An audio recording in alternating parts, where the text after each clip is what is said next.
엄경영 소장님 나오셨습니다. 반갑습니다. 안녕하세요. 예, 수금의 남자 엄경영. 예.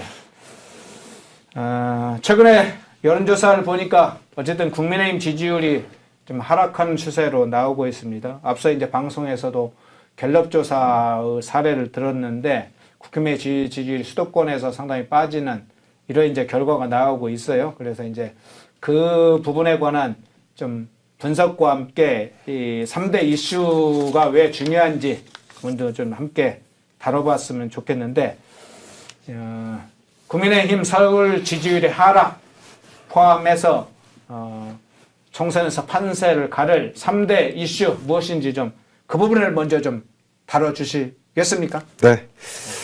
그 전에 이제 지난 토요일에요. 네. 박찬종 변호사가 전화를 하셨어요. 네. 그래서 우리 금요일 방송 보시고 국민의힘 걱정돼서 전화했다고. 그래서 저랑 한동안 통화를 했는데 아무튼 우리 방송 열심히 보신대요. 그래서 본인 유튜브 할 때도 활용하고 그러면서 우리 허연준 앵커 아주 열정에 넘치는 진행 그러면서도 스마트하다 이렇게 칭찬을 하셨고. 칭찬해 주셨어요? 네. 네. 그리고 이제 저한테도 한 말씀 하셨는데요. 네. 이게 목소리는 30대다. 근데 그 다음 뒤에가 궁금하네요. 네. 거기까지만요? 네, 유리한 것만 이야기를 하시는 거예요. 네. 거기까지만 밝히겠습니다. 그리고 오늘 새벽 조사인데요. 예. 새벽 조사가 아니고 오늘 새벽에 소식이 하나 전해졌는데 황상무 시민사회 수석 네. 사의 수용했다고. 네, 그래서 상황이 좀 급변하고 있고요. 아직은 이제 국민의힘 지지층들이 되게 불안해 하시는데 절대 불안해 하지 마십시오. 이게 여론이라는 거는, 그러니까 저는 이제 아까 대기실에서 얘기를 들었는데, 물론 서울 지역 지지율이 떨어진 건 맞습니다. 떨어진 건 맞는데, 그게 정치 지형이 변해서 떨어진 건 아니거든요. 그러니까 최근에 국민의힘이라든지 여권의 난맥상, 또 그러니까 총선 불안감 이런 것들이 커지면서 뭔가 답변을 회피하거나 일부러 민주당 이렇게 지지한다고 답하거나 그런 것 때문에 떨어지는 거거든요. 그래서 절대 불안해하지 마시고, 그리고 사실 조국 바람도 저는 이제 이 전화 면접 조사 보면 되게 꺾이고 있습니다. 그러니까 오늘 같은 경우 이제 쿠키뉴스 ARS는 아직도 20% 넘게 나오고 막 그러는데요. 네. 이 전화 면접 조사에서는 이제 분명히 꺾이고 있다 이렇게 말씀드릴 수 있을 것 같고, 그래서 절대로 불안해하지 마시고, 이게 국민의힘 승리. 얼마 전에는 이재명도 151석 얘기하면서 플러스 알파 얘기했죠. 네, 플러스 알파 얘기하면서 어쩌면 국민의힘 170석 될 수도. 요즘 네. 견학서나 다 저의 170석을 인용하고 있는데, 심지어 이재명 대표도 170석을 인용했다. 이렇게 이제 말씀을 드릴 수 있는데, 얼마나 불안하면 그렇게 얘기하겠어요. 그러니까 절대 불안해하지 마시고 조금 기다리면서 열심히 노력하죠. 자, 네, 3대 이슈 중심으로 분석을 해보죠. 네, 3대 이슈. 그러니까 저는 그러니까 여권은 이제 사실 민생 정책 선거를 해야 된다고 봅니다. 그러니까 원래 여권은 포지티브하고 정책, 민생 이런 이제 장점이 있는 거거든요. 왜냐하면 권력의 힘이라는 걸 갖고 있기 때문에. 그리고 이 심판 선거는 이제 주로 야당이 했던 선거다. 어저께 이재명 대표가 강원도 사과 들고 가서 막 사과를 생산하고 있는 동네 가서 사과값이 비싸다고 하면 농민들을 욕하는 거 아니에요? 아무튼 사과를 들고 가서 강원도까지 가서 설치고 그랬는데, 그러니까 정치 선거는 야당의 전유물이지만 저기에는 치명적인 약점이 있습니다. 그러니까 너무 과도하게 정치 선거를 하다 보면 이 되치기 당하는 수가 있거든요. 여러분 기억하실지 모르겠는데요. 2024년 6월 지방선거 혹시 기억나세요? 이때 이제 4월에 세월호가 침몰합니다. 세월호가 침몰해서 대한민국을 완전히 뒤흔든 사건이 일어났는데요. 이때 민주당이 온통 세월호 선거를 했어요. 그러니까 전국이 다 노란 이 딱지를 붙여놓고 세월호 선거로 몰아갔거든요. 그래서 그때만 해도 이제 민주당이 또 안철수하고 또 연합도 하고 이런 상황이었기 때문에 새정치민주연합이었죠, 당명이. 그래서 이 선거를 야당이 싹쓸이해서 이길 거다. 이렇게 이제 그 전망이 많았어요. 그런데 결과는 어떻게 됐냐? 광역단체장은 비슷하게 나왔습니다. 8대 7인가 뭐 이렇게 나왔는데, 9대 8 이렇게 나왔는데요. 그러니까 기초자치단체장이나 지방의원은 국민의힘이 3분의 2 정도 이겼어요. 그러니까 사실상 당시 이제 새누리당이죠. 사실상 국민의힘이 이긴 선거였습니다. 이때 여당은 민생 선거로 올인했어요. 뭐 삼보 일배 이런 거 하면서 오로지 민생에 올인했거든요. 그러면서 민생 대 정치 선거의 대결 구도가 됐는데 민생이 정치 선거를 이긴 이 대표적인 사례다 이렇게 볼 수 있을 것 같습니다. 그래서 저는 이제 오늘 뭐 의대정원 대학별 배정 발표하는데 어쨌든 그 국민의힘이 전열을 재정비해서 민생 올인 선거를 이제 하게 되면 저는 승산이 충분히 있다고 보고요. 야당은 지금 정치 선거, 온통 정치 선거뿐입니다. 저거는 100% 되치기 당하게 돼 있습니다. 그래서 우리 너무 불안해하지 마시고. 자, 민생 첫 번째 이슈, 집권 여당 국민의힘은 민생에 올인해야 된다. 그런데 야당의 정치 선거 실제로는 시끄럽긴 하지만 미치는 선거에서 마지막 선거를 까보면 그렇지 않은 2014년 사례를 설명해 주셨는데 제가 한 가지 질문하고 뒤에 두 번째로 넘어가겠는데 민생 올인은 그러면 누가 주도합니까? 누가 주도해야 되나요? 선거에서는? 민생 올인은 이제 사실 당에서 주도를 해야 되지만 또 정부도 한 축입니다. 그래서 저는 오늘 의대정원 발표하는 것이 어쩌면 이런 이제 좀 약세로 흐르는 이 선거 판세를 역전할 수 있는 계기가 될 수 있습니다. 그러니까 최근에 이제 의대정원, 그러니까 사실 그 찬성이 거의 한 70-80% 되거든요. 찬성이 70-80%라는 것은 여론조사 업계에서는 거의 만장일치다. 이렇게 이제 보는 견해도 있고요. 그래서 정책 추진하는데 아무런 장애물이 없는 상태, 이렇게 평가를 하고 있습니다. 그래서 이제 오늘은 의대정원 발표하게 되면 그동안 한 달 동안 조금 의사파업에 대한 피로도가 누적돼 있는데요. 이것이 저는 이제 좀 날아갈 거라고 보고, 그러니까 전국의 의대가 40개가 있잖아요. 네. 그리고 이제 지방 중심으로 80%를 지방에다가 배분을 하기 때문에, 뭐 저는 그러니까 새롭게 이런 것을 좀 지지해야 된다는 여론이 형성될 거로 보고 있고, 특히 스윙부터 성격을 띠고 있는 50대에서는, 그러니까 국민의힘 지지세가 조금 높아질 수도 있어요. 그래서 여러분 너무 걱정하지 마시고. 예, 이슈 두 번째로 그러면 네. 의대 증원 지금 문제에 대한 신속한지 이 부분이고요. 그거 한번 PPT 자료 한번 그 전 거요. 네. 예, 계속 그걸 띄워놔 주시죠. 네, 예. 네. 그래서 두 번째 이슈고요. 마지막 세 번째 이슈는 그러니까 2030 남자들의 투표율 문제입니다. 결국은 저 연령대에서 승부가 나거든요. 왜냐하면 뭐 60대 이상 4050 이렇게 국민의힘 민주당으로 나뉘어져 있는데 2030 여성은 남자보다도 투표장에 많이 갑니다. 그게 최근의 흐름이거든요. 그래서 이게 우리가 이제 우리 자녀들이잖아요, 다. 그래서 저도 이제 지난주 토요일 날 아들이 이제 충남대 다니는데요. 집에 왔었어요. 예. 그래서 너 투표할 거냐 안 할 거냐 그랬더니 이게 고민을 하는 거예요. 그래서 야, 그러면 아빠가 국민의힘 170석이라고 1년 전부터 큰 소리 치고 있는데 아빠 전망을 수정해야 돼? 제가 이렇게 물어봤어요. 네. 그랬더니 아들 놈이 정색을 하면서 아빠 그건 아니지. 그렇게 하면 비겁한 거지. 나는 투표할 거야. 이렇게 얘기하더라고요. 그래, 알았어. 아들한테 힘을 얻었군요. 네, 그래서 저는 그러니까 170석 전망을 현재도 유지하고 있고요. 지금 완전히 제가 이 개딸들한테 인지도가 급상승하고 있습니다. 정말. 제가 월요일 날은 김현정의 뉴스쇼 하도 나오라고 해서 출연했었는데 거기 댓글의 3분의 2가 저를 비난하는 거였어요. 방필 조심해라. 4월 10일부터 너는 엄벌레가 된다. 뭐 그러면서 이 얼굴이 화끈거렸음에도 불구하고 엄벌레가 아니라 엄벌레. 네, 저는 170석을 유지했고요. 여러분 걱정하지 마십시오. 지금 모든 전문가들이 다 넘어갔습니다. 그런데 저만 안 넘어갔거든요. 왜냐하면 저는 데이터에 대한 확신이 있기 때문입니다.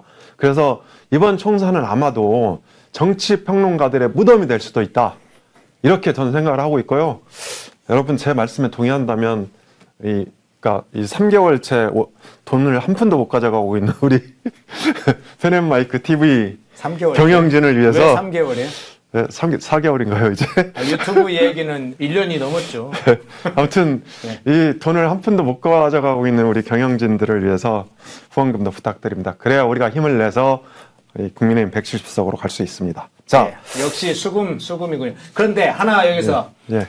의대 증원 문제와 관련해서 대체적으로 보수 지정 내에서는 이 의사계와 정부의 어떤 충돌, 갈등 이게 총선 국면에서 약간 좀 불편하고 또 불리하다 이런 인식도 있잖아요. 그래서 양 진영의 합의점을 찾아서 그 합의를 해야 된다 이런 것이 주로 이제 방향으로 나오고 있는데 지금 우리 엄수양께서는 그 문제가 아니라 신속하게 마무리해야 된다 이쪽에 포인트가 있는 것 같습니다. 그렇습니다. 저는요. 네.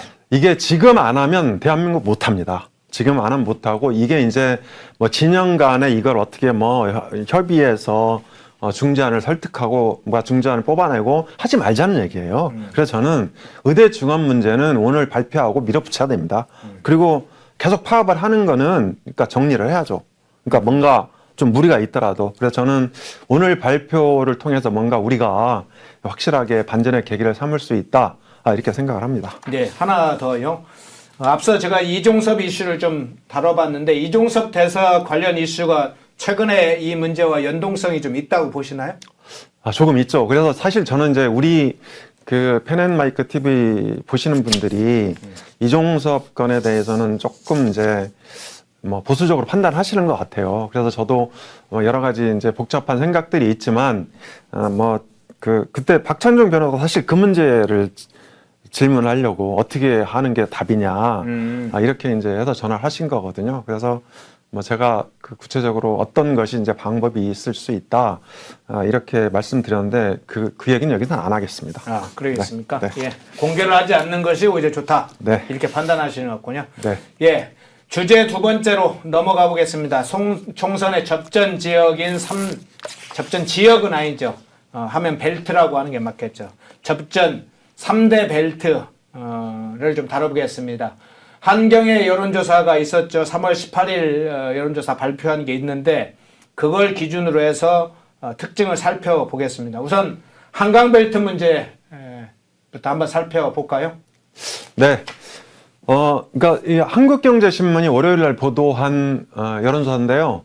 저기 여론조사 방식은 웹조사입니다. 그러니까 휴대폰으로 다운받아서 거기서 설문지를 작성해갖고 다시 보내는. 그래서 조사 방법 자체가 민주당한테 조금 유리한 조사 기법입니다. 그렇습니까? 예. 그래서 저 보시면 벨트 3개 조사를 했어요. 그래서 첫 번째가 이제 한강벨트 여론조사를 했는데 저기는 13개 지역구를 다뤘어요. 그러니까 아마 양천구가 빠진 조사인 것 같은데요. 그래서 한국경제 한강벨트 웹조사에 따르면 마포만 빼놓고 모두 다 국민의힘이 유리하다. 그러니까 민주당이 유리한 기법인데도 불구하고 국민의힘에 유리하다 이렇게 결과가 나왔어요. 그래서 마포는 아마도 마포 가압은 아닌 것 같고요. 마포 을쪽이다. 예, 마포 을쪽이다 이렇게 보시면 될 것 같습니다. 그래서 민주당의 다소 유리한 조사 기법을 사용했음에도 불구하고 한강벨트에서는 국민의힘 석권 가능성이 여전히 많다. 그러니까 최근에 나오는 여론조사 결과들은요, 다음 주 정도 되면 다 국민의힘 우세 지역으로 반전될 가능성이 큽니다. 그래서 여러분 절대 실망하지 마시고 기죽지 마세요. 자, 그 다음에 반도체 벨트. 자, 반도체 벨트 다뤄보겠습니다. 네, 반도체 벨트는 이제 우리가 여러분 다 아시는 것처럼 수원을 중심으로 한 15개 정도의 선거구입니다. 여기에서는 이제 기본적으로 젊은 층들도 많고 그래서 민주당이 다소 우세다. 그래서 저희도 뭐 이 경기 반도체 벨트 쪽에서는 다소 약세다 이런 것들을 충분히 인정하고 있지 않습니까? 그래서 그런 면에서는 너무 크게 뭐 나쁘지 않은 결과이고 또 선거구별로 이 국민의힘이 승리하는 지역이 다수 배출될 수 있습니다. 네, 반도체 벨트까지 살펴봤고요. 계속 띄워주시죠. 자, 지금 3대 벨트 지지율 계속 띄워주시고요. 네, 낙동강 벨트 한번. 아까 지금 3대 벨트 금방 보여줬던 거에 반도체 벨트 한번 보겠습니다. 낙동강 벨트 한번 마지막으로 보겠습니다. 네. 낙동강 벨트는 지금 민주당이 6개 의석을 갖고 있죠. 부산에서 3개 그리고 경남 양산을 김해 갑을 이렇게 이제 갖고 있고요. 그런데 여기서는 이제 그 다소 불리하게 나왔습니다. 그런데 큰 차이는 없고요. 또 조사 기법 자체가 민주당한테 유리하기 때문에 저 정도 바뀐 구도면 국민의힘이 사실상 우세하다 이렇게 보시면 됩니다. 그리고 이제 낙동강 벨트도 저희가 한 2주 전만 해도 다 국민의힘이 이기는 걸로 나왔었어요. 그런데 조국 혁신당 바람이 불면서 이 보수 지지층이 응답을 안 하는 또는 회피하는 침묵의 나선이 작동되고 있고 그러면서 이제 오차 범위 이내이긴 하지만 민주당이 우세하는 걸로 나타났는데요.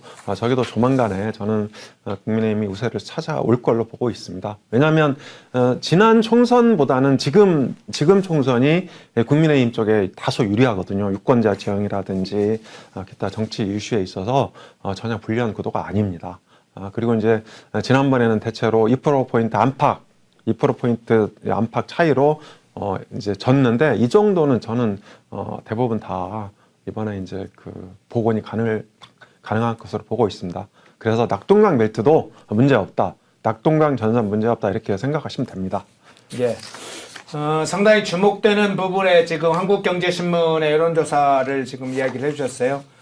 다른 것과 좀 다르지만 어쨌든 웹조사 형식으로 민주당의 지지층 또는 민주당의 지지율이 상대적으로 더 높게 나오는 구조. 아무래도 이제 핸드폰에서 사실은 그 웹 설문지를 다운받아서 거의 자기 의사를 표현해서 그걸 다시 발송해주는 형식인 거죠? 네, 그렇습니다. 그럼 아무래도 60대, 70대 고령의 분들이 그런 방식의 조사는 익숙치 않고 하기가 좀 기술적으로 조금 어려운 측면이 있기 때문에 비교적 민주당 층에 그래서 상당히 네, 그렇습니다. 상대적으로 유리하다고 보는군요. 네, 그렇습니다. 그러니까 민주당은 강력한 팬덤이 존재하고 있고 네. 또 개딸들이라는 그리고 이제 40대, 50대가 주요 지지 기반이라서 이제 이분들이 이 핸드폰에 능숙하잖아요. 네. 반면에 이제 우리 지지층들은 조금 이게 좀 덜 능숙한 부분도 있어서 저는 민주당한테 굉장히 유리한 조사 이렇게 보는데 그럼에도 불구하고 저런 결과가 나왔다는 거는 굉장히 희망적인 겁니다. 네. 이건 제가 희망 고문하는 게 아니고 이 여론조사 전문가로서 이 자존심을 걸고 드리는 말씀이니까 절대 절 비난하지 마세요. 예. 데이터를 지금 한국경제신문 데이터를 가지고 구체적으로 분석을 해주셨기 때문에 저희는 이제 데이터를 가지고 기반으로 하는 겁니다. 그러니까 주관적인 여러 가지 희망사항을 지금 이야기하려는 건 아니고 원인 분석도 그렇고 데이터가 무엇을 가리키고 있는 건지도 살펴보고 그 안에 숨어 있는 의미 있는 내용은 무엇인지 이런 걸 살펴보는 것이죠. 예. 오늘 좀 주요한 격전지, 수도권 격전지 5곳을 동시에 좀 살펴보겠습니다. 예. 인천부터 한번 가보겠습니다. 한동안 인천의 분위기가 굉장히 좋았어요. 그런데 지금 조금 현장에 있는 분들은 이전보다는 좀 어려워졌다 이런 건데, 우리 엄 소장님께서는 어떻게 보시는지 인천 연수갑부터 먼저 보겠습니다. 네, 인천 연수갑 말씀드리기 전에 인천은 대략 한 3가지 정도의 관전 포인트가 있습니다. 첫 번째는 이제 충청도 출신들이 되게 많은 지역. 그래서 충청도 판세하고 인천 판세하고 연동되어 있습니다. 대략 한 30% 가까이 충청도 원적자들이 살고 있다. 그래서 여론조사가 충청도와 마찬가지로 제일 안 되는 지역입니다. 그래서 지금 나오는 여론조사들 속에 실제 어떤 진정한 팩트, 제대로 된 팩트가 있다 이렇게 보시면 되고요. 또 하나는 민주당이 이제 돈봉투와 관련된 지역인데 여기에 그러니까 3명이 이제 연관이 돼 있죠. 동구 위치홀구 갑의 허종식 의원, 이분은 이제 민주당 공천을 받아 나와 있고요. 그다음 부평 갑의 홍영표 의원은 부평을이죠. 네. 부평을의 홍영표 의원은 탈당한 상태고 그다음에 부평갑이죠. 저기가 부평갑인가요? 누구 얘기예요? 이성만 의원. 이성만 의원은 이제 무소속으로 출마했고요. 그렇죠. 홍영표 의원은 새로운 매 입당했습니다. 그래서 이제 이런 이슈들이 있는데요. 이게 인천 연수갑 한번 가보시면 네, 지금 국민의힘 정승연 후보하고 민주당 최고위원이죠. 찐명 최고위원 박찬대 두 후보 간의 결과 분석해 보겠습니다. 네, 인천 연수갑은 연수구의 원도심이고요. 전통적으로 국민의힘이 우세했던 지역입니다. 그런데 정승현 후보가 지난번에 한 7%포인트 정도, 정확히 기억이 안 나는데 그 정도 졌고요. 그래서 이 지역이 보면 최근 데이터를 보면 국민의힘한테 상당히 유리해지고 있습니다.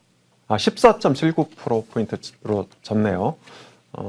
지난 21대 총선, 그리고 20대 대선은 윤 대통령이 3.5%포인트 차로 이긴 지역이고, 이 지방선거는 유정복 시장이 굉장히 큰 격차로 이겼습니다. 14.91%포인트.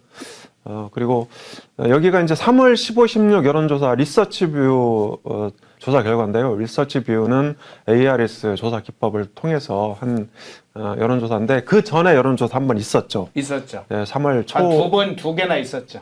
그렇습니다. 2월 말 3월 초 2개 있었는데 이때는 모두 이겼습니다. 그리고 이제 3월 15, 16 지난주 조사인데 저 때가 그 조국 바람이 많이 불 때라서 뭐 조금 이제 지는 걸로 나왔는데 오차범위 이내죠.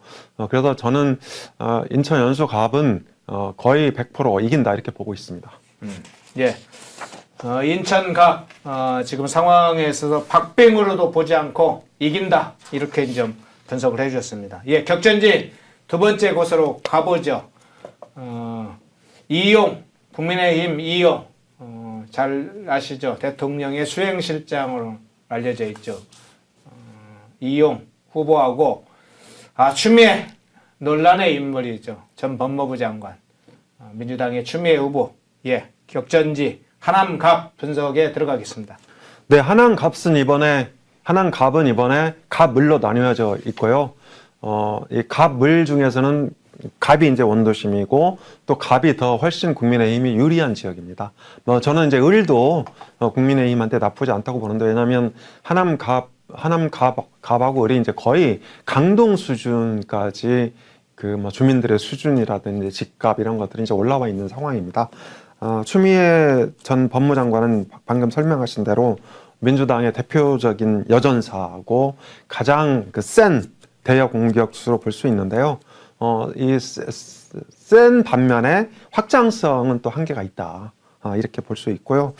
저는 이재명 대표가 추미애 전 장관을 버리는 카드로 하남갑에 공천했다 이렇게 봅니다. 왜냐하면 버리는 카드였어요? 네, 잠재적인 경쟁자거든요. 그래서 이재명 대표가 이번에 보면 잠재적인 경쟁자를 모조리 다 처단했어요.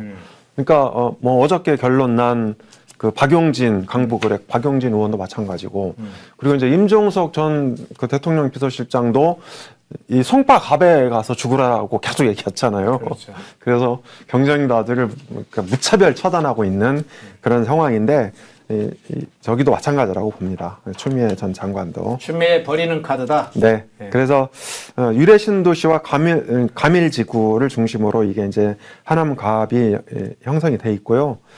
또 과밀지구는 약간 민주당의 세가 있다 이런 평가도 있습니다. 그래서 분구 전의 선거 데이터들을 보면요, 최종윤 후보가 21대 총선에서는 17.53%로 당선이 됐습니다. 저 때만 해도 개발이 좀 되기 전이었어요. 그리고 그때는 이제 굉장히 야권 지지자들이 이제 많이 들어가 있었는데 그때 살던 야권 지지자가 대부분 이제 다른 지역으로 이동한 남양주나 이런 외곽 지역으로 다시 이동한 그런 상황이다 이렇게 보시면 될 것 같습니다. 분구 전에 20대 대선에서는 윤 대통령이 4.77%포인트 차로 이겼고요. 경기도지사 선거에서는 딱 2배로 늘어났습니다. 그 격차가.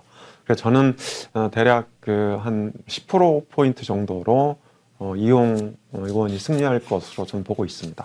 네, 이용 의원이 아주 격차까지도 진단했네. 한 10% 정도 전후로 안팎으로 승리할 것이다. 이렇게 봤고요. 버리는 카드 추미애 실제로 10% 격차로 버려지느냐 한번 보겠습니다. 격전지 가볼까요? 한번 세 번째 안양 동안을입니다. 국민의힘 심재철, 민주당 이재정 후보 양자 대결 구도로 분석해 보겠습니다. 네, 경기 안양 동안을은 평촌 신도시입니다. 쉽게 말하면 평촌 신도시고 이게 분당 갑을하고 되게 유사한 성격의 도시 지역이다 이렇게 보시면 됩니다. 과거에 심재철 의원이 계속 당선을 했다가 최근에 이제 이재정 민주당 의원한테 지역구를 넘겨줬는데요. 여기가 그 유권자 정서라든지 뭐 집값 내지는 이제 주민 정서 이런 것들을 볼 때 이번에는 거의 탈환이 가능하다 저는 그렇게 보고 있고요. 또 이재정 의원은 비교적 약체입니다. 그래서 이번에 심재철 의원이 공천을 받았는데 조금 이제 그 물갈이 여론도 좀 있었던 것 같아요. 그런데 이게 심재철 말고는 이제 또 적당한 적임자가 없었다 이렇게 평가를 받으면서 이번에 공천을 받았는데 최근 여론조사 꽃인가에서 한번 좀 불리한 조사가 나온 적이 있는데요. 그것은 뭐 전혀 개의치 않아도 될 거다 이렇게 보고 있습니다. 최근 선거 데이터 한번 보시면요. 이재정 의원이 21대 총선에서는 12.42%포인트로 이겼습니다. 그리고 이제 20대 대선에서는 반대로 윤석열 후보가 0.68%포인트 차로 이겼고요. 그다음 경기지사에서는 이제 김동연 지사가 0.34%포인트. 이제 거의 차이가 없었는데 2030 여성들의 결집이 강력하게 이제 일어나면서 심지어 지난 지방선거 때 경기도에서 출구조사 기준이긴 한데요. 20대 여성의 경우 김동연 득표율이 70%나 됐어요. 거의 이제 이 정도면 거의 공산당 수준으로 여성들이 이제 민주당을 찍었는데 그런 면에서는 이 2030 남자들의 이 투표율을 좀 높일 수 있는 굉장히 절박한 과제입니다. 그래서 여러분 꼭 집에 가시면 저도 지난주에 돈을 들여서 삼겹살 사주면서 이제 잘 이렇게 꼬셨는데 여러분도 꼭 좀 그렇게 하시길 바랍니다. 그래서 저는 이번에는 안양 동안을은 무조건 탈환한다 그렇게 보고 있습니다. 네, 경합 우세인 것을 좀 넘어서 사실은 탈환한다 이렇게 보셨는데 아까 이야기 중에 여론조사 꽃 얘기했잖아요. 네. 꽃 관련해서 여론조사가 발표한 시점하고 조사 시점과 발표 시점이 상당히 차이가 있다 이런 걸 경향신문에 실었더라고요. 네, 그렇습니다. 그러니까 이제 공천이 본격화되기 전에 여론조사 꽃에서 전국적으로 다 조사를 한 거예요. 예. 돈을 4억인가 뭐 얼마나 들여서 그렇게 조사를 해서 이게 공천이 끝난 다음에, 그러니까 공천 논란으로 민주당 지지층이 굉장히 이제 그 사분오열된 상태인데 이때 그 결과를 발표한 겁니다. 그러니까 무려 15일에도 뭐 30일 정도의 격차를 갖고, 그러니까 일부러 그렇게 한 거거든요. 그래서 이 김어준 대표가 사실 이게 민주당의 어떤 여론 형성에 총대를 메고 거의 여론 조작에 가까운, 내용은 여론 조작이거든요. 그런 것들이.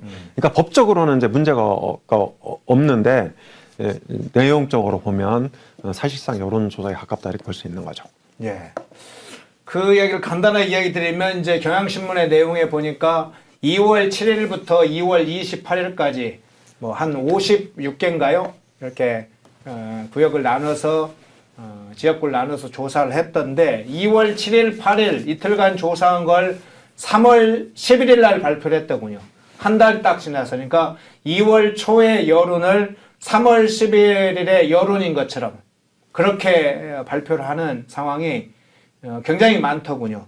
그래서 아마 뭐 결과적으로 여론 조작에 가까운 그런 여론조사 발표였다 이렇게 좀 해석하시는 것 같은데 여론조사 꽃에서 그래 나온 그 발표가 그 당시의 여론조사가 아님을 그래서 상기시켜 드리기 위해서 그 말씀을 드립니다. 뭐 추가적으로 더 아시겠어요? 아니면 넘어갈까요? 넘어가죠. 네, 격전지 네 번째 한번 살펴보겠습니다. 경기 분당을입니다. 분당을에는 대통령실 홍보수석을 했던 김은혜 후보와 김병욱 민주당 의원, 현역 의원이죠. 두 사람 간의 지금 양자 대결 분석해 보겠습니다. 네, 분당을은 김병욱 의원이 두 번을 이기긴 했는데요.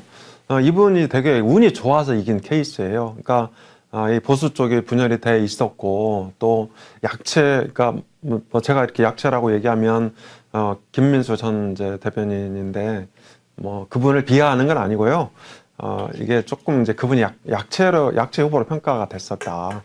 그렇게 이제 말씀을 드릴 수 있는데 저는 분당 갑에 살고 있습니다. 그래서 이쪽 그 지역을 제가 잘 알거든요. 그러니까 예전에 이제 거기서 그 지역신문 기자도 좀 했었고, 제가 이제 분당 갑에 살고 있는 건 거기 집을 갖고 있는 건 아니고, 저는 이제 집은 없는데요. 아무튼 그 뭐 여러 가지 상황 때문에 거기 살고 있습니다. 그래서 이 지역을 아주 잘 알고 있는데 거의 10%포인트 정도 바닥 민심은 국민의힘이 앞서 있어요. 그래서 막 너무 저는 이제 전혀 걱정 안 하고 있는데 유난히 언론이 이 지역을 많이 그러니까 그 주목을 하면서 여론조사를 계속 하고 있어요. 근데 저는 완전히 이 여론조사 비용 낭비라고 생각합니다. 최근에 그 선거 데이터 한번 살펴보겠습니다. 네. 네. 21대 총선 내에서는 김병욱 의원이 47.94%를 얻어서 간신히 이겼어요. 뭐 이때는 이제 민주당이 그러니까 전체 지역구에서 163개를 휩쓸어 갈 때였는데 2.84%포인트로 간신히 이겼다. 이렇게 이제 볼 수 있을 것 같고 20대 대선에서는 윤 대통령이 16.18%포인트 차이가 났죠. 그리고 경기도지사 선거에서도 무려 17.43%나 차이가 났다. 이렇게 이제 볼 수 있는데, 최근 여론조사 보면, 그러니까 3월 9일 맨 오른쪽에 있는 게, 김병욱 의원이 1.5%포인트 차 이기는 거였고요. 3월 초에 있었던 거는, 김은혜 전 수석이 4%포인트 차, 오차 범위 이내이지만 앞섰죠. 그리고 이제 3월 14, 15, 그러니까 여기도 이제 조국 혁신당 바람을 맞아서, 뭐 뒤집힌 결과가 나왔는데요. 그러니까 실제 그 적극 투표층에서는 절대 밀리지 않는다. 그리고 연령별 투표율 양극화 이런 것들을 감안해 보면요. 대략 저는 10%포인트 격차로 충분히 승리할 수 있다 이렇게 보고 있습니다. 네. 격전지 분당을 분석을 했고요. 다만 한 가지 이 부분은 우리 제가 엄선님하고 의견이 다르니까 이야기를 해드려야겠네요. 김민수 후보 약체 아닙니다. 지난 총선에서 2%대 아주 근소한 차이로 졌어요. 굉장히 지역 관리를 잘 했고 그래서 김민수 후보를 약체라고 봐주시지 말기를. 알겠습니다. 어려울 21대 총선은 막 코로나 지원금 쏟아지고 막 그럴 때니까 어려울 때 싸운 또 그런 분이라고 좀 해주시면 좋을 것 같습니다. 네, 미안합니다. 그 김문수 전 대변인한테 뭐 열심히 또 하시면, 그러니까 지난번에 또 성남시장 경선도 했었어요. 신상진 후보하고 그래서 아깝게 패배했는데요. 뭐 김문수 대변인도 저는 상당히 전도 양양한 젊은 정치인이라고 생각합니다. 응원합니다. 네, 응원하는 것을 중심으로 생각을 해주십시오. 예, 격전지 5번째 의정부 갑 살펴보겠습니다. 의정부 갑, 예, 국민의힘 전희경 후보, 예, 대통령실 정무 비서관을 하셨죠. 그리고 이전에 의원을 한번 하셨죠. 초선 의원 하셨죠. 예, 신생 나오셨네. 민주당 박지혜 후보, 영입인재 1호 박지혜. 예, 두 사람 간의 격돌 분석해 보겠습니다. 네. 전희경 전 비서관은 이제 전 의원이기도 하고 용산 대통령실 출신인데요. 상당히 이 풍부한 정치 경험을 갖고 있죠. 그리고 영입인재 1호 박지혜 변호사는 뭐 여기도 이제 경력이 굉장히 풍부합니다. 그래서 정말 호각세를 보이고 있는데요. 여기가 오영환 의원이라고 여러분 잘 아시겠는데 소방관 출신을 민주당 영입을 해서 여기다 내보냈어요. 그래서 지난번에 이제 당선이 됐는데 이번에 이 오영환 의원이 민주당을 탈당해서 새로운 미래에 입당을 했고 물론 총선은 불출마 선언을 했습니다. 그래서 새로운 미래 원톱 선대위원장을 하고 있습니다. 그게 이제 뭐 엊그저께 일인데요. 저는 오영환 의원이 탈당해서 새로운 미래에 들어가면서 전희경 전 비서관한테 다소 플러스 요인이 될 거라고 봅니다. 그리고 여기 이제 을에 비해서는 국민의힘 지지세가 상대적으로 강한 지역이 의정부 갑이거든요. 정당 지지율도 민주당 41.7, 국민의힘 36.2 비슷하게 나왔습니다. 지난 선거 데이터를 보시면요. 오영환 의원이 당시 15.64%포인트 격차로 이겼고, 지난 총선 때, 대선 때는, 이재명 후보가 7.1%포인트 차로 이긴 지역입니다. 그런데 지방선거에서는 김은혜 후보가 1.12%포인트 차로 이겼어요. 그래서 경기 북부지만, 저는 탈환 가능성이 좀 있다고 보고요. 그러니까 제가 거기 정확하게 이름은 모르는데 이제 도시공사 같은 거기 이제 그 대표 의정부 시의 대표가 이제 학교 선배라서 여기 오기 전에 어제 통화를 했었습니다. 통화를 했었는데 이게 오영환 의원이 새로운 미래 입당하면서 분위기가 굉장히 좋아지고 있고 이제 그 민주당에서는 결집에 대한 어떤 경고등이 켜졌다 이렇게 얘기를 하더라고요. 그래서 이게 그 우리 그 전유경 전 비서관이 좀 열심히 뛰면 승산이 충분히 있다 이렇게 이제 진단을 하시더라고요. 그래 본인도 뭐 최근에도 이제 자주 만나면서 그러니까 코치를 하고 있답니다. 그러니까 충분히 해볼 만하다. 저는 이제 저기다가 보수적으로 경합이라고 분류를 했는데요. 실제로는 이제 경합 우세 정도 보고 있습니다. 예. 지금 마지막으로 분석을 해주신 경기 의정부 갑 국민의힘이 경합에서 경합 우세로 보고 계시다는 요건 상당히 좀 민감한 지역이네요. 경합에서 경합 우세면 아직 지금 21일 남았기 때문에 판세가 격차를 거꾸로 완전히 뒤집어서 어느 쪽이 앞서느냐 이 문제가 아직 변수가 좀 많이 남아있는 것 같습니다. 정치 지형에 관련을 기초로 해서 또 최근의 여론 상황을 보면서 격전지 분석 5곳을 해드렸고요. 마지막으로 사실은 금요일 여론조사 발표 전에 지금 여론조사 결과가 나온 거 하나가 있어서 이 부분을 좀 듣고 싶은데요. 개항을 조사가 또 나왔네요. 네. 예. 어디서 했나요? 조사? 미디어 토마토에서 했는데요. 이번 개항을 국회의원 선거에서 누구에게 투표하겠느냐 이렇게 질문했는데 이재명 46.6, 원희룡 41.4, 진보당 고혜경 3.2, 자유통일당 유동규 2.2 이렇게 나왔네요. 자유통일당 유동규 후보는 불출마 선언했잖아요. 그렇죠. 그래서 그게 이제 그 원희룡 후보한테 갈 가능성이 있고요. 예. 그래 저는 미디어 토마토가 좀 그 좌파 성격의 매체 아닙니까? 그리고 이제 각종 여론조사 나오는 거 보면 국민의힘한테 상당히 불리해요.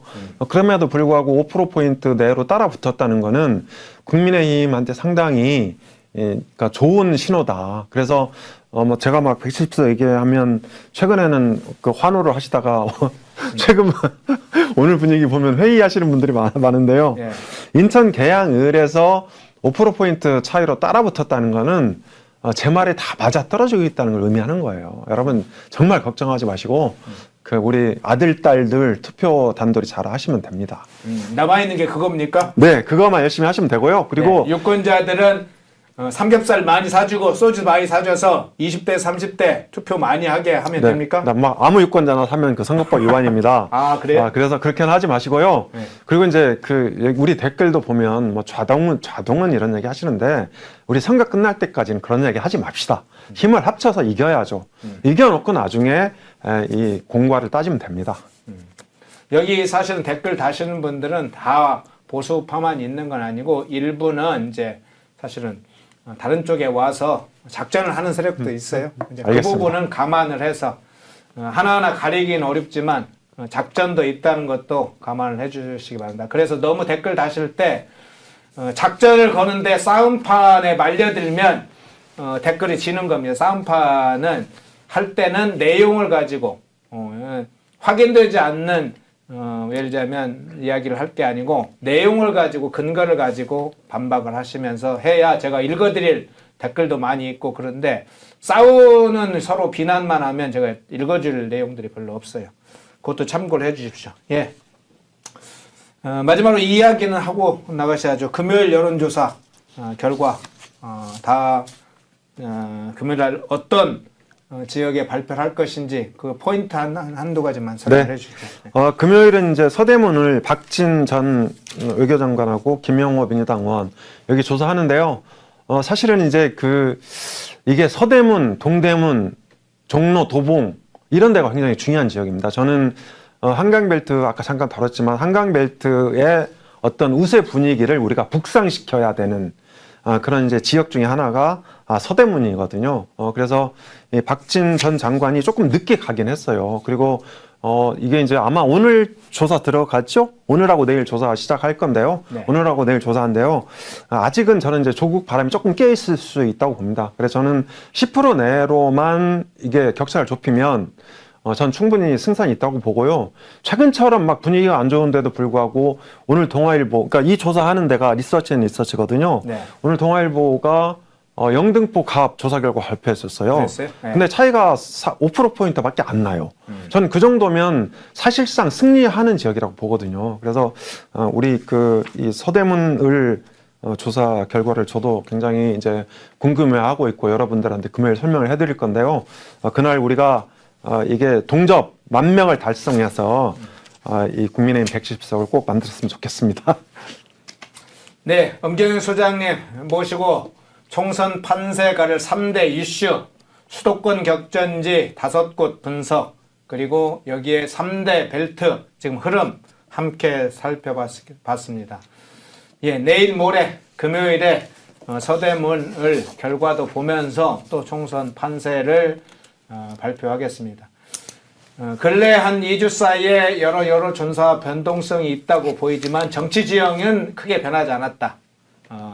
그래서 그것은 거쳐간다. 이렇게 지금 보시고 계시기 때문에 이번 주가 지나고 다음 주, 다다음 주 가면 이제 어떤 흐름이 사실은 그 거쳐가는 것이 여론조사에 어떻게 반영될지 이걸 계속 살펴보면서 또 그 바람이라는 건 뭐 저절로 사라지기도 하지만 바람은 뭔가 강력한 작동이 있으면 빨리 사라지죠. 그러니까 21일밖에 안 남았기 때문에 집권 세력이 그 바람을 어떻게 밀어내고 흩어지게 하느냐에 따라서 불리한 상황이 굳어지지 않고 그것이 바람으로 날아가게 할 수 있는 주동적 역할의 문제도 남아있죠. 그 부분 항상 염두에 두고 여론조사 추이를 함께 분석하는 시간을 갖도록 하겠습니다. 예, 우리 음경수님 다음 주 금요일에 수금의 남자 금요일에 또 뵙겠습니다. 감사합니다. 모두가 숨죽이고 침묵하던 시절 펜앤마이크는 앞장서 자유와 민주를 외쳤습니다. 자유파 정권 탄생을 위해 싸웠습니다. 2024년에도 펜앤마이크는 쉼없이 달려갑니다. 2024 총선 자유파 승리를 위해 노력하겠습니다. 자유민주주의 체제수호의 선봉이 되겠습니다. 왜곡된 대한민국 역사를 바로 세우겠습니다. 2024년에도 펜앤마이크를 응원해 주십시오.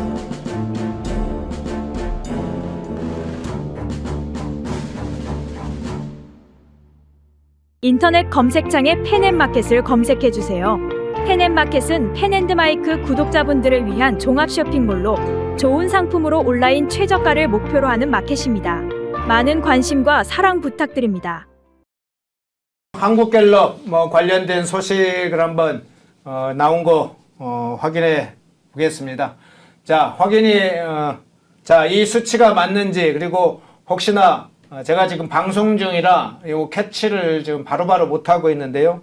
한국갤럽의 조사 기간, 며칠부터 며칠까지 이제 조사 기간을 확인해서 혹시 그 댓글에 달아주시면 지금 그 사항도 이야기를 해드리겠습니다. 자, 제가 지금 댓글에 있는 내용들을 봤는데 지금 인터넷으로는 바로 갤럽 조사 관련해서 뉴스가 안 떴는데 지금 먼저 캐치를 해주시는 분들이 있는 것 같습니다. 그 아마 중앙선관위인가요? 그래서 발표한 내용을 본 것 같은데 홈페이지 들어가면 있습니다. 예, 홈페이지에 네, 정당 조사는 이렇게 지금 나왔습니다. 국민의힘 34, 민주당 33, 조국혁신당 8, 무당층 18 이렇게 나와서 30, 국민의힘이 34, 민주당 33.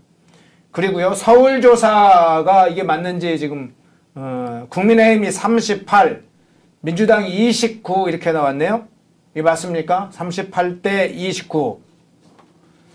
그리고 경기는 국민이 37, 민주당 33 이렇게 나왔는데 지금 최근에 나온 조사에서 약간 반등하고 있거나 박빙승부를 하고 있는, 전국적으로는 박빙승부이고 서울이나 경기도 쪽에서는 반등하거나 나아지고 있는 추세의 결과가 나온 것 같은데요. 자, 이 상황이 지금 일단 숫자가 정확하게 맞는 것 같아요. 네, 그러니까 저도 보고 있는데요. 네. 그러니까 한국갤럽 조사 시기는 화수목입니다. 화수목. 네, 19, 목요일까지 반영이 됐군요. 예, 그러니까 이제 그 수요일 날 오후쯤에 그 우리 황상무 수석 사퇴하고 또 이종호 호주 대사 저 주세요. 네. 호주 대사 이렇게 들었는데요. 네. 그런 부분. 그래서 이제 우리 그 여론 변화 조금 더 설명해 주시죠. 그리고 예, 시작하죠. 제가 예. 방금 죄송합니다. 이 방송 중에 제가 캐치할 수 없어서 우리 이제 실무자께서 주신 내용을 다시 정리해서 보고를 해드리겠습니다. 한국갤럽 3월 3주차 지금 여론조사 결과가 나왔는데요. 대통령 지지도 긍정 34, 부정 58 이렇게 나왔고요. 정당 지지도 한번 보겠습니다. 국민의힘 34, 민주당 33, 조국혁신당 8% 맞네요. 그대로. 비례정당 투표 의향 국민의 미래 30, 더불어민주연합 23, 조국혁신당 22, 개혁신당 5 이렇게 나왔네요. 수치로 일단 뭐 정당 지지도 그리고 앞서 얘기했던 것처럼 서울에서는 국민의힘 38, 민주당 29, 경기도가 국힘 30, 국민의힘 37, 민주 33 이렇게 나왔는데 비례정당 투표는 상당히 좀 뚜렷하게 조국혁신당이 약진하는 것이 보이네요. 일단 정당 지지도 서울, 경기도 요 지역을 중심으로 좀 이야기를 해주시겠습니까? 네. 정당 지지도는 이제 1% 전주 대비 3%포인트 하락했는데요. 민주당은 이제 1%포인트 상승해서 그 격차가 1%포인트 차로 줄어들었습니다. 그렇지만 이게 화수목 조사라서 우리 황상무 이종호 건이 한 절반 50% 정도 반영이 됐다. 이렇게 보시면 될 것 같고, 대체로 이 바닥을 찍었다. 이제 이렇게 생각하시면 될 것 같습니다. 서울에서는 뭐 그 일관되게 이게 그 우위가 유지되는 것이 이제 포착이 되고 있는데요. 왜 그러면 전체 서울 지지도는 국민의힘이 상당히 큰 격차로 이기고 있는데 왜 지역구에서 지느냐. 이제 그런 문제를 저희가 조금 있다가 4년 전 조사하고 비교해서 설명을 해드리겠습니다. 그리고 인천에서도 상당히 그동안 이제 열세가 상당히 오랫동안 지속이 됐는데 열세를 많이 이제 좁히고 있다. 이렇게 볼 수 있을 것 같습니다. 자, 그래서 이 갤럽 조사는 나중에 다시 한번 말씀드리고요. 우리 진도를 좀 먼저 나가죠. 네. 자, 그러면 원래 다루려고 했던 내용 다시 돌아가 보겠습니다. 자, 4년 전 선거와 지금 선거 비슷한 시점에 나온 한국갤럽의 조사를 비교를 해볼게요. 21대 총선 2020년 선거 시기에 있었던 3월 3주차, 2020년 3월 3주차, 그리고 2024년 3월 2주차, 오늘이 이제 3월 3주차 나오긴 했는데요. 그것을 기준으로 해서 대통령 지지율, 정당 지지도, 비례대표 정당 지지도 해서 비교를 해보고 우리가 지금 과거 4년 전의 상황과 현재의 상황을 비교할 때 어떤 부분에 대해서 어떤 특징을 가지고 있고 어떤 것이 참조할 만한 상황이다. 이런 걸 좀 다뤄보겠습니다. 예, 이 부분 분석을 좀 해주시죠. 네. 그러니까 시기를 대충 맞췄습니다. 그래서 지금 지난주 금요일 기준으로 이제 3주 정도 남게 되는데요, 총선이. 그래서 2020년 3월 3주차가 약 총선 3주 전 여론조사였습니다. 왜냐하면 2020년 총선은 4월 15일 실시됐고요. 올해 총선은 4월 10일 실시됩니다. 그래서 3주 전에 4년 전 여론조사랑 지금의 여론조사가 어떻게 이제 틀리고 어떻게 반영이 됐는지 이것들을 이제 비교하기 위해서 저희가 이 자료를 준비했고요. 그리고 사실 지난 방송 때 우리 시청자 한 분께서 상당히 장문의 글을 올리셔서요. 그러니까 4년 전 조사하고 지금하고 조사 비교를 하시면서 자기 생각과 그 시청자분 생각은 이런 상황이라서 아마도 지금보다는 이제 국민의힘 상황이 호전될 거다 이렇게 이제 분석을 해주셔서 이제 저희가 그분 말씀을 듣고 이 자료를 준비를 했습니다. 장문의 이 댓글 올려주신 그분께 감사드리고요. 또 이제 그분께서 제가 이 개딸들이 저를 가만히 안 두겠다고 벼르고 있다고 걱정도 해주셨습니다. 감사합니다. 자, 넘어가 한 장 넘겨 주시죠. 예. 대통령 뭘 먼저 하시겠어요? 대통령 지지율 네, 순서대로 하겠습니다. 예. 그거 부분을 조금 키워졌다가 대통령 지지율 부분을 키웠다가 정당 지지도 쪽으로 넘어가 주시면 좋을 것 같네요. 네. 예. 그 4년 전 이제 대통령 지지율, 그러니까 문재인 전 대통령 지지율 긍정 평가가 49%였고요. 그리고 부정 평가가 42%였습니다. 근데 이제 이 4년 전 총선이 정말 기가 막힌 게요. 지역구 이제 득표율 총 합계가 민주당이 49%였습니다. 그러니까 대통령 지지율하고 똑같았거든요. 그 다음에 부정평가가 42%였는데, 당시에 미래통합당이 얻은 지역구 득표율 총 합계가 평균 41%였습니다. 그래서 당시에는 대통령에 대한 긍정평가, 부정평가가 그대로 총선 득표율로 이어졌다. 이렇게 이제 말씀을 드릴 수 있는데요. 지금은 이제 우리 2주차죠. 윤 대통령 지지율이 36%고 부정이 57%입니다. 그래서 이제 저희는 그러니까 애초에 분석을 했던 것이 대통령에 대한 평가로 가면 선거 해보나 마나지만 정당에 대한 평가, 정당 지지율로 가면 국민의힘이 앞선다.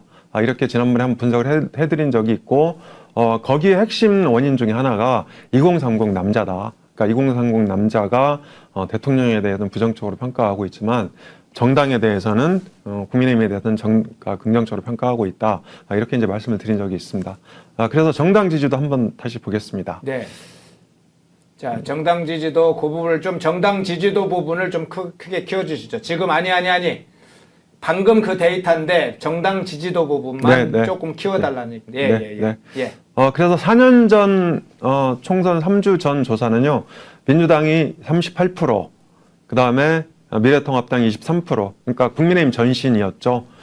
국민의당이 3%, 그리고 정의당이 4% 이렇게 됐습니다. 이렇게 됐는데, 자, 지금 조사, 그러니까 그 똑같은 그 시기 총선을 앞둔 조사에서는 민주당이 32%, 국민의힘이 37% 이렇게 차이가 나고요. 개혁신당 2%, 조국혁신당 7%, 무당층 17%인데요.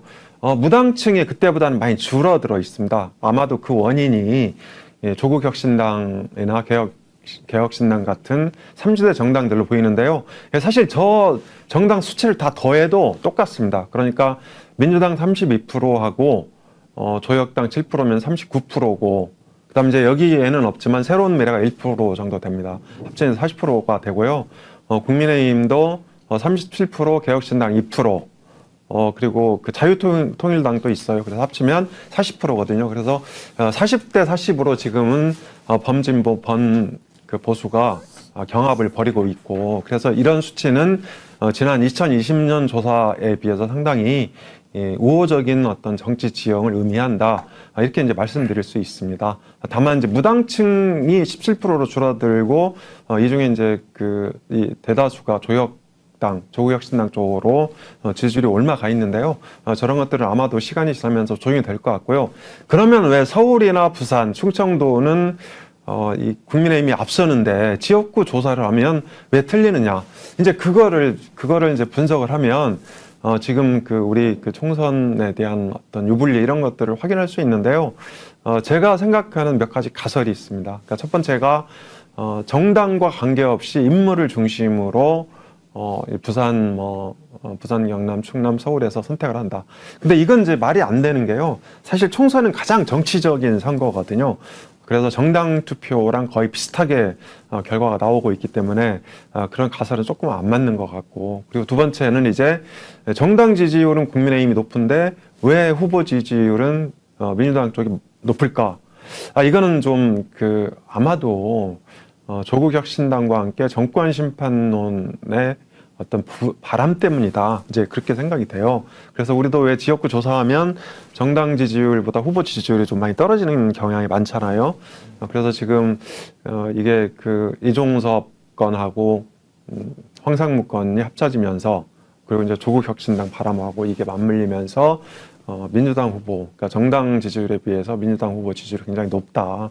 이렇게 볼 수 있을 것 같은데, 사실 이것도 저는 시간이 가면서 이제 황상무 이종호 건이 해결이 됐기 때문에 조금 반영될 거로 보고 있고요. 그다음 마지막 가설 중에 하나는 이게 최대 1,000만 명까지 예상되는, 그러니까 추정되는 이 민주당 강성 지지층, 즉 개딸들이 활발하게 응답을 하면서 지역구에서는 민주당 후보 지지율이 높게 나오는 게 아닌가. 왜냐하면 이제 전국 단위에서는 그 개딸들의 왕성한 활동이 한계가 있거든요. 그렇지만 지역구에서 500명 조사하는 데는 상당히 영향을 미칠 수 있다. 이렇게 이제 그 분석이 되는데, 이런 것들이 총괄적으로 합쳐져서 정당 지지율에 비해서 민주당 후보 지지율이 높게 나오고 있다. 이렇게 말씀을 드릴 수 있을 것 같고요. 그 다음에 비례대표 정당 지지도도 한번 보시겠습니다. 네. 제일 밑에 있는 비례대표 정당 지도 그 부분을 위로 조금 올려주시겠습니까? 네. 네. 네. 당시에도 이제 비례연합이 있었죠. 비례연합이 있었는데, 더불어 민주연합, 이게 이제 그 민주당의 비례정당이었거든요. 더불어시민당. 네. 더불어시민당이네. 네, 더불어시민당. 그러니까 더불어시민당 지지율이 33%였고요. 당시 국민의힘 전신 미래한국당이 23%였습니다. 그리고 국민의당 5%, 열린민주당 4%, 정의당 7%. 그런데 이게 당시에는 이제 그 그러니까 미래한국당이 최종적으로 36% 나온 걸로 기억을 합니다. 저는 36% 득표했고요. 국민의당은 5% 거의 뭐 비슷했고, 열린민주당이 5.4% 득표한 걸로 기억을 합니다. 정의당은 9.7% 정도, 조금 더 올랐습니다.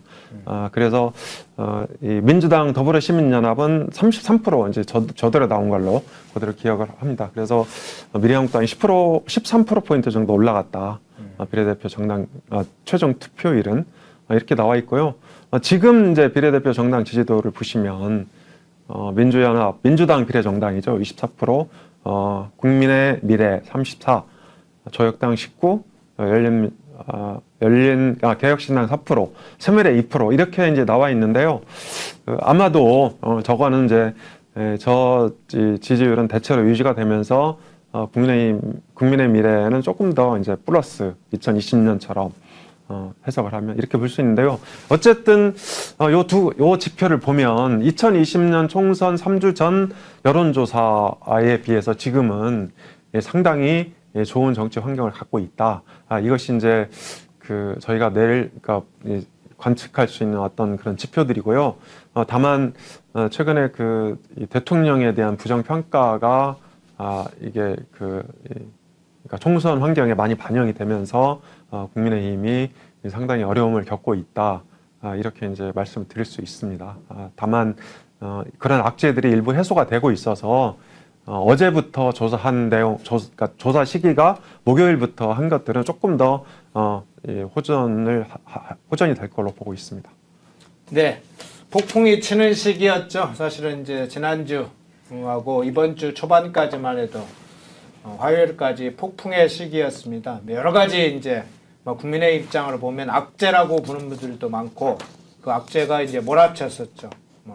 한 5대 악재 중에 중요 악재 중에 하나가 이제 조국혁신당의 돌풍, 지금 이제 이야기했던 이종섭, 황상무 사태, 그리고 공천의 일부 여파, 이렇게 여러 가지 악재가 이제 몰아쳤었는데, 그 최근에는 이제 어제는 또 좀 대파소동, 파소동이 좀 있더군요.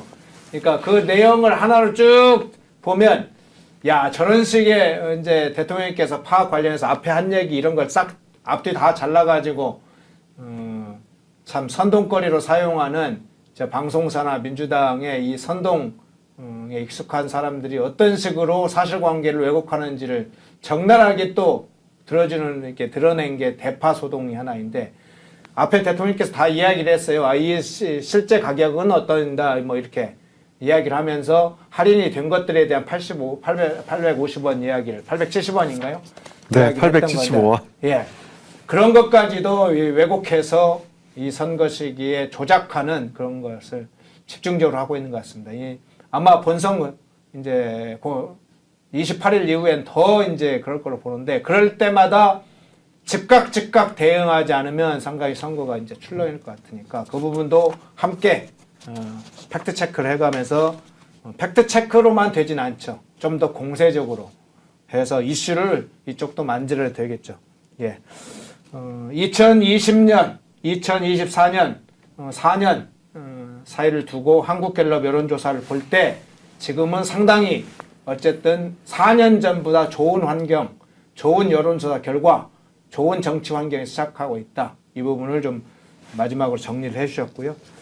자, 우리 연결 소장님 꼽은 3대 모멘텀 문제로 한번 넘어가 보겠습니다. 어떤 부분이 이제 이 상황에 대해서 이걸 넘어갈 수 있는데 중요한 모멘텀이 될지 그걸 한번 분석해 보겠습니다. 예.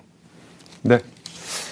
어제, 그러니까 그 수요일 날 황상무 수석 이종호 호주 대사 건이 이제 정리가 됐고요. 그리고 의대 증원 발표가 수요일 날 오후에 있었습니다. 그래서 목요일부터는 보수들의 대반격이 시작되고 있다. 이제 저는 그렇게 생각을 하고 있고요. 그리고 여론조사도 아마도, 그러니까 누차 말씀드리지만, 조사 시점이 목요일부터인 것들은 대체로 호전될 것으로 보고 있습니다. 그리고 이게 의대 증원 같은 경우에는 이제 굉장히 전극적인 이슈고 메머드급 이슈인데요. 저는 상당히 그러니까 의대 증원에 대한 어떤 그 의료 개혁을 완수해야 된다 이런 여론들이 전국적으로 있기 때문에 저는 상당히 이제 호전될 것으로 보고 있고요. 특히 50대 같은 경우에 이게 이제 그 우리 사회의 허리를 형성하고 있는 그런 연령인데 그 국민의힘에 대한 지지가 상당히 높아질 것으로 보고 있습니다. 사실 2020년 총선에서도 민주당이 180석을 얻었던 이유 중에 하나가 50대가 민주당을 지지했기 때문이거든요. 그때를 돌이켜보면 2019년에 일본의 그 반도체 소재에 대한 수출 규제가 있었고요. 그리고 2020년 초부터 코로나19가 전 세계를 강타했는데 이런 이제 그 국가적인 위기가 도래하면서 50대가 민주당 지지로 선회했다. 이런 이제 과거 전례를 보면 이번에 의료 개혁을 완수하기 위해서 정부한테 힘을 실어줘야 된다. 이런 여론이 형성될 가능성이 크고 저는 50대가 주로 그렇게 이제 움직일 수 있다고 보고 있습니다. 그리고 실제로 황상무 이종섭 건이 불거지기 전에는 50대 지지율이 굉장히 올라갔었고요.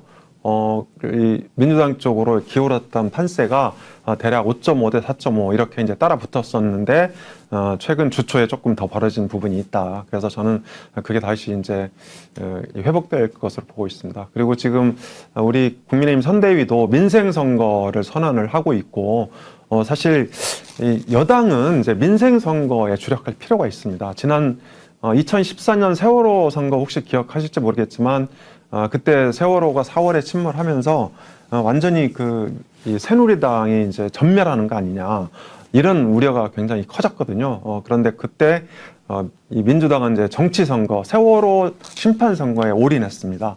전국적으로 노란 딱지를 다 붙이면서 이 세월호 심판을 외쳐댔고 또 국민의힘은 당시 이제 새누리당이죠. 당시 새누리당은 이 삼보일배 같은 거를 하면서 오로지 민생 선거에 주력을 했었거든요. 그래서 결과적으로 이 광역단체장 선거는 9대8 정도로 팽팽했지만 이 지방의원하고 기초단체장 선거에서는 새누리당이 거의 3분의 2 정도를 싹쓸이했다. 그런 면에서 민생 선거가 굉장히 중요하다고 생각을 합니다. 그래서 어제도 이제 그 선대위 회의 열렸었는데 민생 선거로 승부 걸겠다 이렇게 결론이 나온 걸로 알고 있고요. 사실 우리도 지금 여러 가지 사과 막 이런 게 너무 값이 올라서 힘든 그런 이제 상황을 맞고 있다. 저도 그 설날에 사과 먹어보고요. 너무 비싸서 한 조각도 못 먹었어요. 네, 사과 가격이 근데 좀 떨어졌어요. 좀 떨어졌어요? 네. 안 먹으니까. 아니 이제 바나나하고 두 가지인데 네. 지금 짧은 시간에 정부가 이제 사과 물량 저장된 사과 물량을 대거 푸는 게 하나 있고요. 방출하고 또 하나는 이제 수입된 다른 어떤 과일들 있잖아요. 바나나 뭐 이런 네, 것들 대량 지금 어제부터 오렌지. 풀기 시작했죠. 네. 네. 그래서 이런 이제 민생 선거로 전환을 하고 있다고 보고 있고 이게 효과를 볼 거로 봅니다. 다만 이제 또 반대로 민주당은 뭐 200석 얘기하면서 이 심판 선거, 탄핵 선거로 몰고 가고 있지 않습니까? 그래서 저는 이건 굉장히 좋은 징후다. 그래서 민생 대 정치, 민생 대 심판 이런 구도가 빨리 이제 형성이 되면 국민의힘에게 상당히 좋다 이렇게 생각을 합니다. 그리고 지금 비례대표 문제도 해결이 됐죠. 그러니까 조배숙 전 의원하고 또 이달희 예, 우리 그 당뇨 이렇게 이제 당선권에 배치가 되면서 비례대표 문제도 정리가 됐습니다. 다만 이 주기환 전 광주시당 위원장이 사퇴를 안 했으면 이렇게 좀 더 부드럽게 정리가 될 수 있었을 텐데 아무튼 그 점은 조금 아쉬운 측면이 있다. 이렇게 볼 수 있을 것 같고요. 그래서 지금 뭐 오늘까지는 이제 분위기가 정말 안 좋고 그렇지만 앞으로 저희 그 이제 방송 날도 별로 안 남았지만 여러분께 좋은 소식을 전해줄 수 있었으면 좋겠습니다. 간절히 바라고 있습니다. 네. 먼저 모멘텀의 첫 번째 소식 전해드리고 잠깐만요. 모멘텀. 아까 다시 한번 그걸 좀 띄워주시겠습니까? 예. 두 번째 중에요. 의대 증원 배분 문제. 그 뒤에 자료 한번 좀 보여주시겠어요? 예. 이 의대 증원 관련된 여론조사도 나와 있네요. 네. 저건 이제 증원하기 전 여론조사입니다. 예. 뉴스핌이 미디어 리서치에 의뢰해서 한 조사인데요. 2,000명 정원 유지, 기존 원안을 유지하자가 찬성이 54.4%였고요. 의대 정원 확대를 중단해라. 이게 30.2%였습니다. 근데 이제 저게 ARS 조사라서 의대 정원 확대에 대해서는 기존에 한 80% 찬성을 했거든요. 그런데 이게 의사 파업이 한 달 정도 계속되면서 좀 피로도가 누적이 돼 있었다. 이렇게 말씀드릴 수 있을 것 같고, 다행히 정부가 이제 그 의대 정원 확대 문제를 각 대학에 배분을 하면서 마무리를 지었죠. 사실 의대 정원 확대는요, 윤석열 정부만 유일하게 할 수 있는 그런 정책이었다. 다른 정부에서는 오히려 한 번도 성공한 적이 없고요. 무려 27년 동안 실패만 했습니다. 그리고 2020년 의학분업 때는 350명 정도 되는 의대 정원을 줄였어요, 오히려. 왜냐하면 이제 의학분업이 이루어지면 의사들의 역할이 줄어든다. 이렇게 하면서 오히려 이제 그 의대 정원을 350명 정도 줄였거든요. 그래서 그때 의대 정원 줄인 것이 지금 이제 의사 부족 사태로 이어지고 있다. 이렇게 볼 수 있는데 어쨌든 윤석열 정부만이 유일하게 할 수 있는 그런 그 굉장히 어려운 정책이었다. 그래서 저거를 저렇게 밀어붙이지 않으면 안 됩니다. 저는 뭐 그러니까 그 굉장히 그 의대 정원 확대 건은 아주 긍정적으로 평가받을 거라고 생각을 합니다. 네.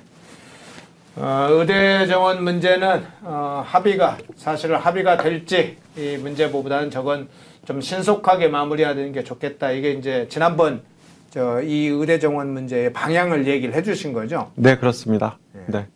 신속하게 정부가 추진하는 걸 좀 속도를 더 낼 필요가 있다. 이런 얘기 하셨고요. 예. 이제 속도가 다 끝난 거예요. 의대 정원은. 네, 다 사실상 끝난 대학에 배분을 하면 사실상 끝났던 거죠. 네. 뭐 물론 이제 후속 문제가 좀 있습니다. 몇 가지 이제 지금 의사들 사퇴 문제도 여러 가지가 있기 때문에 여러 가지 그것도 이제 해결은 해야 되겠죠. 예, 다음 주 여론조사 결과 발표 전에 뭐 마무리 해줄 내용 있습니까? 네, 그러니까 정말 그 사실 이제 저희가 물론 그 저희가 댓글을 다 볼 수 있거든요. 댓글 이렇게 쓰시는 것들이 다 올라갑니다. 그래서 뭐 어떤 분들은 이제 그 응원도 해주시고 있고 어떤 분들은 이게 너무 그러니까 낙관적으로 보고 있는 거 아니야 이런 이제 비판도 해주시고 있고 그래서 저희가 댓글을 다 보면서 이렇게 말씀을 드리고 있는데요. 그래서 저는 사실 이게 희망 고문을 이제 하려고 한 건 아닙니다. 그러니까 아까도 저희가 4년 전에 여론조사하고 지금 여론조사를 그대로 이제 이렇게 그러니까 저희가 캡처를 해서 보여드렸던 것이고요. 그리고 이제 저는 온갖 욕을 먹으면서도 여론조사가 좀 불리하게 나오고 있지만 전 그래도 여전히 이제 국민의힘이 이긴다 이 입장을 견지를 하고 있습니다. 그래서 저는 이제 그렇게 생각을 합니다. 그러니까 이 윤 대통령과 한동훈 비대위원장의 갈등이 봉합이 되고 있고 또 이런 것들이 이제 황상무 사태, 그 다음에 이종호 호주대사 귀국. 그러니까 이종호 호주대사 건, 이종섭 호주대사 건은 조금 더 좀 스마트한 해결 방안이 좀 여권 수뇌부가 머리를 맞대고 좀 뽑아냈으면 좋겠어요. 그러니까 그 방식을 제가 뭐라고 말씀드리긴 좀 그렇긴 하지만 그래서 요 문제가 정리가 돼야 사실 우리가 현장에서 뛸 수가 있습니다. 그렇게 되면 그리고 이제 저는 지금 나오는 여론조사 별로 신뢰 안 합니다. 왜냐하면 정치 지형이 전혀 변하지 않았거든요. 그래서 저는 이번 주, 다음 주 이렇게 나오는 조사들은 계속 국민의힘이 이제 이 추격을 시작할 것으로 보고 있고요. 그래서 여러분들도 너무 이게 그러니까 좀 선거는 기세거든요. 그러니까 기가 꺾이면 지는 겁니다. 너무 이제 기죽지 마시고 활발하게 활동하시고 이렇게 하시면 됩니다. 그래서 그런 점에서는 희망 잃지 마시고 정말 다음 주 수요일에는 정말 좋은 소식 제가 갖고 나오겠습니다. 네, 선거는 기세다. 그렇습니다. 어디 음식 먹으러 술자리로 가서 정치 얘기를 하면 당연히 상황이 불리하면 그 상황에 따른 얘기를 하다 보면 좀 조금 이제 힘이 약해지기도 하고 위축되기도 하죠. 그러나 그 상황은 영구적이지 않습니다. 일시적인 경우가 많죠. 보다 본질적인 흐름, 밑바닥의 큰 흐름, 정치 지형 이런 걸 보고 할 필요가 있죠. 선거는 기세다. 상황은 바뀝니다. 여론은 또 바뀝니다. 그렇지만 그 안에 작동하는 지형이 바뀌는 것이 아니라 한다면 여론을 유리하게 만들되 지형에서 어떤 식으로 투표가 이루어질지는 좀 살펴봐야 될 걸로 봅니다. 엄경 소장께서 일관되게 이야기를 하고 있는 얘기죠. 예, 다음 주 여론조사 결과 한번 어떻게 어디를 볼 것인지 그리고 이 지역의 특성이 어떤지 그것 좀 소개 좀 해주시죠. 네, 저희가 그러니까 연말에 기획을 해서요. 지금까지 10군데 여론조사 결과를 발표를 했습니다. 원래 이제 10개를 끝으로 이 조사를 중단하려고 했었는데 시청자 여러분께서 후원금도 보내주시고 그래서 한 곳을 더 하기로 했습니다. 그래서 다음 주 금요일 날 한양갑 여론조사 결과를 저희가 마지막으로 이제 발표를 하는데요. 제가 이제 여러분들 뵐 날도 이제 한 일주일 남은 것 같습니다. 그래서 다음 주에는 우리 국민의힘의 그러니까 윤 대통령 캠프 시절에 수행실장을 했던 분인데요. 이용 의원하고 민주당의 여전사 1호 추미애 전 법무장관, 그러니까 추미애 후보와의 맞대결 결과를 발표를 해드릴 거고요. 그리고 하남은 이제 과거에는 민주당 텃밭이었는데 지난 대선 때부터는 국민의힘의 텃밭으로 바뀐 지역이고요. 하남 갑과 을 두 군데에서 국회의원을 뽑습니다. 하남 갑은 이게 원도심 지역에는 이제 보수세가 강하고 위례 신도시라고 성남하고 송파하고 그 사이에 위례 신도시가 있거든요. 그래서 거기는 아마도 이제 국민의힘 강세 지역이고요. 가밀지구는 민주당 세가 다소 있다. 이렇게 저희가 이제 평가를 하고 있는데 아마 다음 주 조사가 월, 화, 수 이렇게 조사니까 충분히 이제 국민의힘에 호전된 상황이 이게 반영이 돼서 조사 결과가 나올 것으로 생각을 하고 있습니다. 그래서 다음 주 금요일 날 마지막 조사 결과와 함께 여러분 찾아뵙겠습니다. 네, 하남 갑 지역의 상황 좀 이야기를 해주시죠. 저 지역의 특징을. 네. 하남 갑은 이제 21대 총선에서는 큰 격차로 졌습니다. 17.52%포인트. 근데 21대 총선은 워낙 민주당 바람이 세게 불었기 때문에 저 정도 격차는 굉장히 흔한 그런 상황이었고요. 20대 대선 분구 전입니다. 윤 대통령이 4.78%포인트 이렇게 승리를 했고요. 지방선거 때는 격차가 딱 두 배로 늘어납니다. 그래서 김은혜 당시 경기도지사 후보가 8.92%포인트 차로 이긴 지역인데요. 아직은 이제 여론조사 결과가 나온 게 하나도 없습니다. 그래서 저희가 다음 주 이 좋은 결과를 들고 여러분 찾아뵙겠고요. 한국갤럽 조사는 거의 다 우리가 설명해드렸죠? 예. 갤럽 관련해서 뭐 추가적으로 설명할 게 있습니까? 아닙니다. 저는 이제 갤럽 조사를 보면 여러분 그러니까 절대 실망 안 해도 된다. 조금만 기다려 보시고 그러니까 악재들이 대부분 해소됐기 때문에 바닥을 찍었다 이렇게 보시면 될 것 같습니다. 이제 반등 국면으로 갈 날만 남았다. 저는 그렇게 생각을 하고 있고요. 지금 민주당이 180 탄핵 이런 얘기 하는 거 다 좋습니다, 우리한테.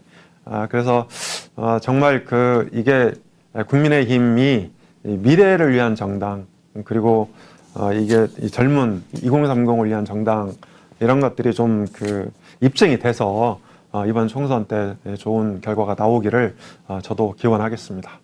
네. 저 스밍님이 무조건 지국비국 이제는 저 용어가 지민비조, 비조지민 막 이런 게 나오니까 지국비국 뭐 여러 가지 이런 것들이 계속 나오네요. 올라오네요.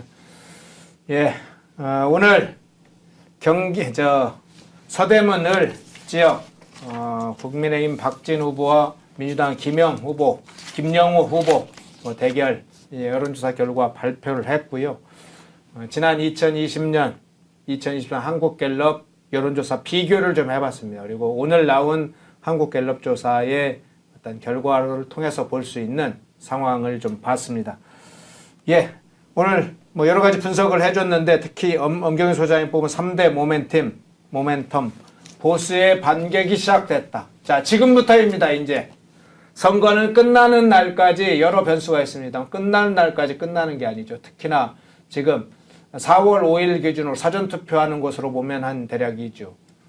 그리고 4월 10일 기준으로 하면 약 3주. 조금 3주가 안 남았죠. 2주, 3주가 안 됐습니다. 이제 싸움이 본격적으로 시작된 거죠. 보수의 반격이 시작되는데 여기에다가 선거는 기세라고 하는 사실도 함께 기억해 주셨으면 좋겠습니다. 예, 엄경영 소장님 고맙습니다. 감사합니다. 모두가 숨죽이고 침묵하던 시절 펜앤마이크는 앞장서 자유와 민주를 외쳤습니다. 자유파 정권 탄생을 위해 싸웠습니다. 2024년에도 펜앤마이크는 쉼없이 달려갑니다. 2024 총선 자유파 승리를 위해 노력하겠습니다. 자유민주주의 체제수호의 선봉이 되겠습니다. 왜곡된 대한민국 역사를 바로 세우겠습니다. 2024년에도 펜앤마이크를 응원해 주십시오.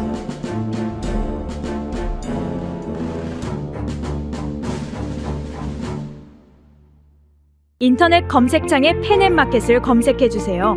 펜앤마켓은 펜앤드마이크 구독자분들을 위한 종합 쇼핑몰로 좋은 상품으로 온라인 최저가를 목표로 하는 마켓입니다.